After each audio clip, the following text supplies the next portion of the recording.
રાજકોટમાં એસીબીની ટ્રેપમાં ભુજમાં રહેતા નિવૃત્ત ઇન્કમટેક્સ ઓફિસર શૈલેષ ચૌહાણ સહિત 3 લોકો લાંચના છટકામાં આબાદ ઝડપાયા।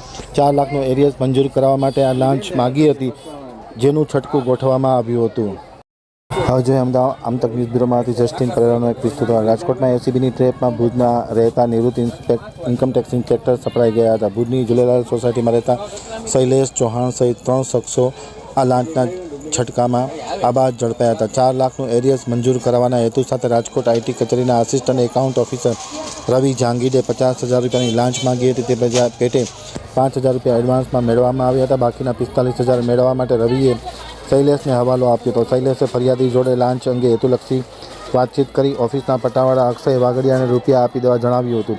એસીબીએ 45,000ની લાંચ લેતા પટાવાળા અક્ષય સહિત વચેટિયા શૈલેષ ચૌહાણ અને રવિ જાંગરની ધરપકડ કરતા ભારે સન્નાટો વ્યાપી ગયો હતો।